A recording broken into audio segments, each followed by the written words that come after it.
grow hibiscus for a couple of years now, and I finally did it this year.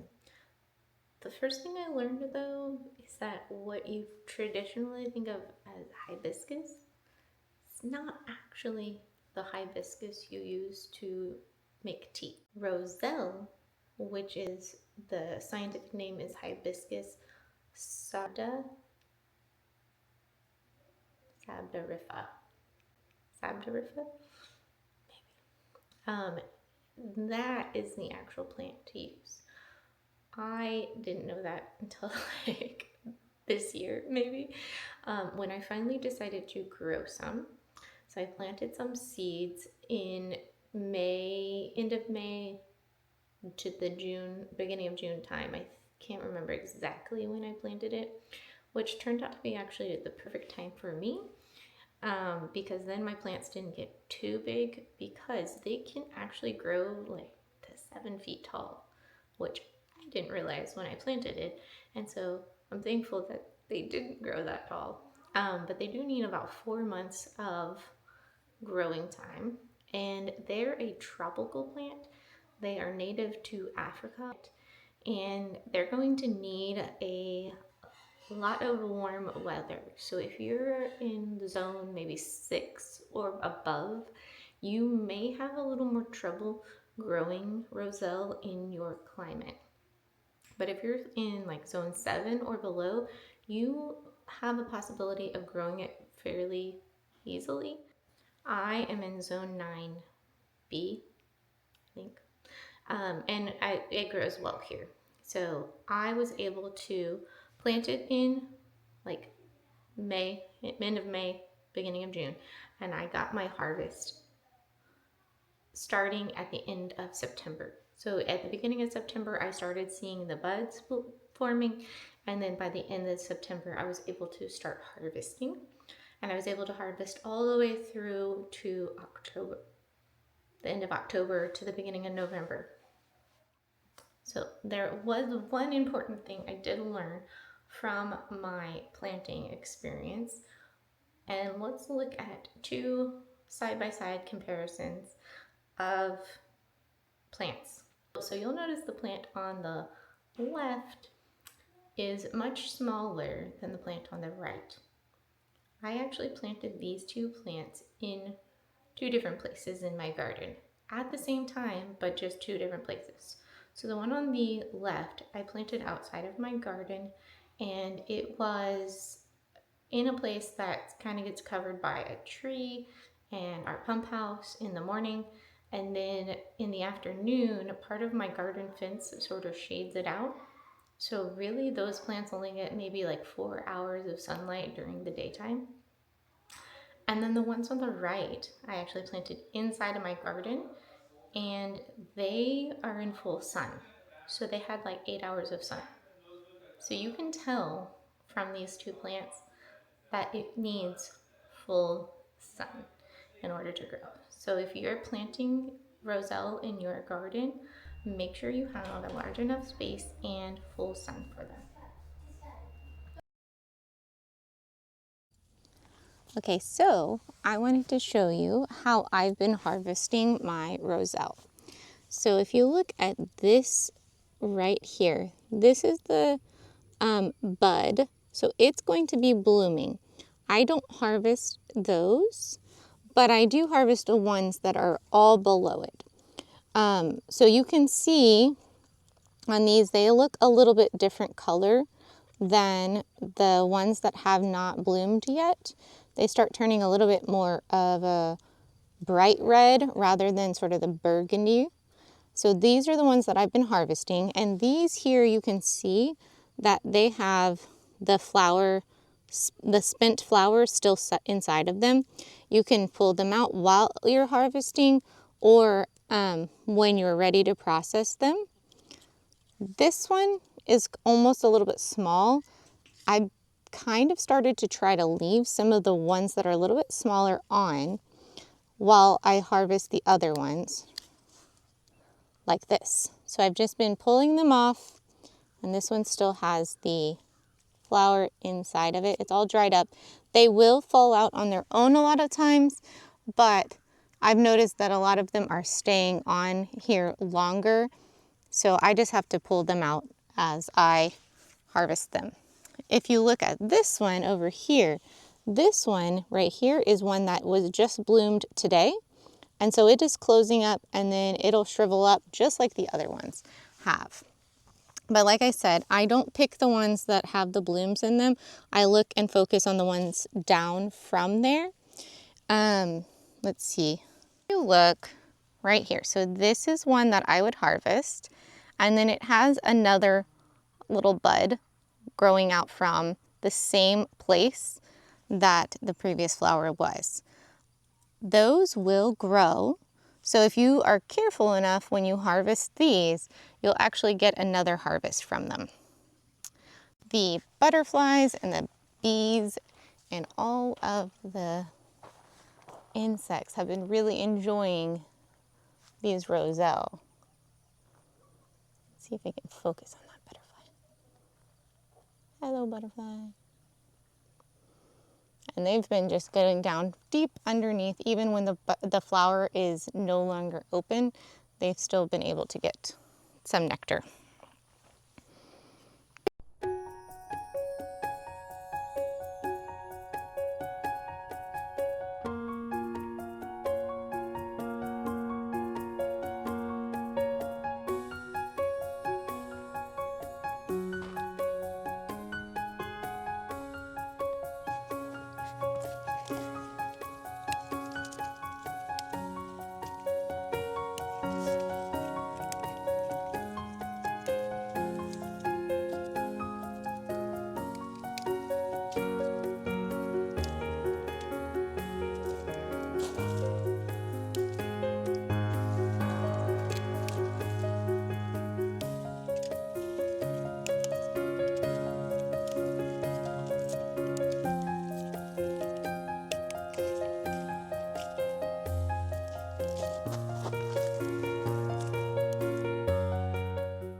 Okay, so now you have all your Roselle harvested. What are you supposed to do with it? So I went through and I did several different things in the beginning, and some of them did not work.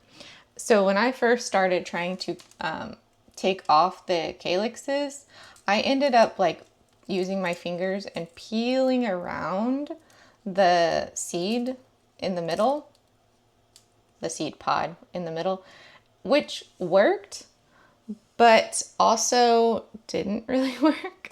It just takes a long time, and then your fingers get really purple from the like plant.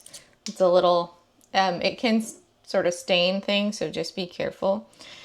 So instead, what I tried to start doing was I took my little paring knife and right down the center, so you can kind of, or not the center, but like the calyx have all these little petals, right? So I'm going down between one of them, down to where the stem is.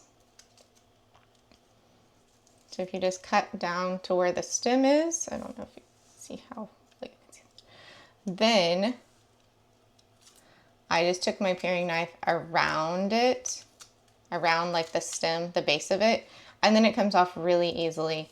And I just put the seed pod in the compost, and then this over into a bowl for now. See, you have a nice little setup of your basket of harvested hibiscus. You have your compost bowl in the middle and your end bowl at the end. And sometimes there's still a little flower in there. I take those off. Okay, so this one, I'm going to show you this one real fast before I show you the next step that I've done. This one's a lot smaller, and I've actually like tried not to harvest the really tiny ones. So like this is the seed pod of this one, and this is this one. I don't know if you're supposed to harvest them at this stage or at this stage, but I kind of like them when they're bigger. It just makes it a little bit easier to get this part off. And if you compare like the amount of this to the amount of this. Like, look how much difference. I'd rather be harvesting this one and getting, you know, more product in the end, right? So again, I'm not an expert at this, so you do your own little research about it, but this is what I've found while I've been growing this year. Okay, so let's look at their next step. So once I have a nice, usually I fill up this bowl, and I was weighing my first set of them. I thought I was gonna just see how much I got. I'm gonna weigh all of my end once everything's dry, and I'm gonna see how much it actually comes out to. But once I have my bowl full, then what I've been doing is I've washed it. So let me show you that real fast. Okay, so I have like just a little glass container for water, and I have water in there, and I'm just gonna put a little bit of apple cider in there.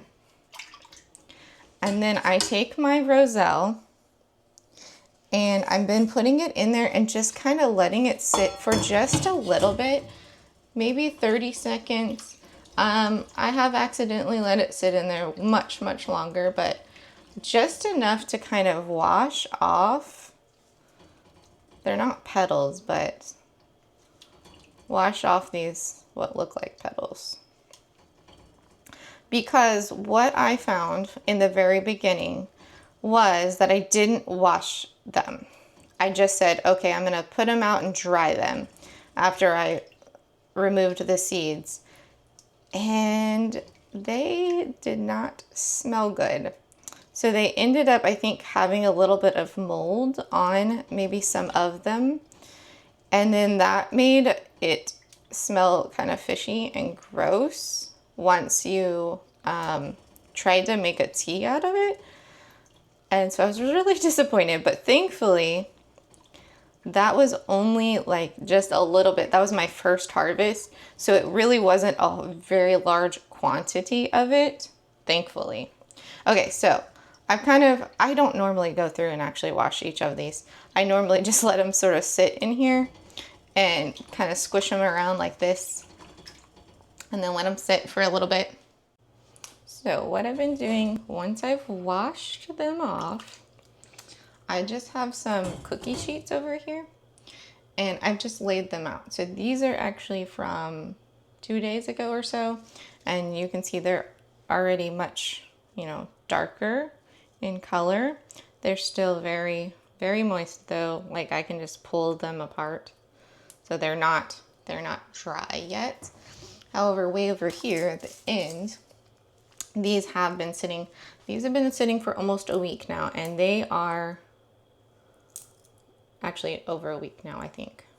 They are nice and crispy, and that's what you want to look for. You want it to be nice and crispy. I've let these sit like a little bit longer because I keep finding some of them, like this one's now crispy, but I keep finding them and they're a little bit moist still. They have a little bit of tearing coming from them instead of pulling, or instead of cracking. See, like this one, that one cracks now. This one yesterday. See, but it almost was like a little bit, I feel like it's a little bit of moisture. So I'm just leaving it there to be safe. I'll probably leave it one more day, and then I'll put it in a little mason jar. Actually a big mason jar, because there's a lot over there. So these I just piled up. Like, it was a big pile, and now it's kind of reduced down as they're drying. And I just come in and I just toss them around like this twice a day. This is my laundry room, so I walk by it multiple times a day. So I just come and toss it, and it's okay if they're in a pile like this. I found that works just fine. When I was my first one, I took these and I laid them all out like flat on the cookie sheet. So I tried to put them down like this. And oh my goodness, it takes so long. That was like way too time consuming, especially once I got so many more harvested. I was like, this is way too long. So I stopped doing that because that just takes too much time. And I just take my ones that I've already washed off and just kind of dry them, pat them dry a little bit. They don't even have to be perfectly dry either. Just pat them dry because they're going to just sit here and dry anyway in the air.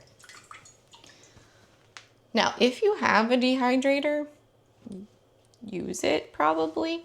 I don't have one. I don't have any kind of really fancy equipment for any of this stuff. So I just lay them out on my cookie sheet and let them dry. So I'm trying to keep the ones that are really dry separate a little bit from these ones that are not dry as much yet, because I noticed that when I first put this batch down, there were a few of these ones that were already dry and they ended up getting a little bit of the moisture from this one. So if you have more space, then, spread them out more and keep your batches more separate, but I don't have as much space. So this is what we got. This is what we're doing. So I just, pile them up. I'm going to keep kind of smushing them over a little bit because as they dry, they, shrink down. So like once I get more of these, it's going to be a huge pile over here. So I have been drying them for 10 days at least. That's why those at the very end, I think are right at 10 days now. It works so much better if you leave them longer. I just go for a little extra just in case because I don't want my mistake from the beginning to happen again. I don't want to have smelly hibiscus tea. So I just leave them just to make sure. So 10 days though I found was about when they would dry enough. So they're nice and crispy and that's when you can store them away. So yeah, once you have them ready to go, like they're dried and crispy, you can just store them in a mason jar or some other kind of sealed container and they should be good to go for a while until you're done drinking it all, I guess. So to save seed, I looked for the biggest, best plant and I left on a few of the calyxes to dry, and they pretty much took the whole entire month to dry on the plant. But once they were dry, they opened up and I brought them inside to finish drying. So once you have your seed pods inside, you'll see, oops, they're already falling out. You'll see that they open up even more, and then all of those little seeds will just drop right out. You might have to shake it a little. Okay, and you might even have to like open it up a little bit to get all of them out.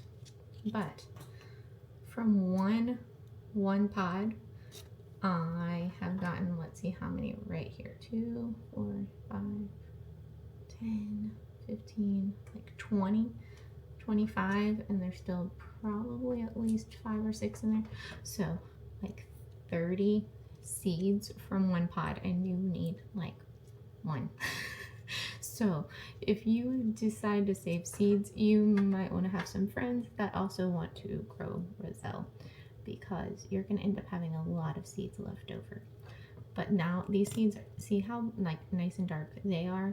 This is what you want them to look like. I've been doing a little bit of an experiment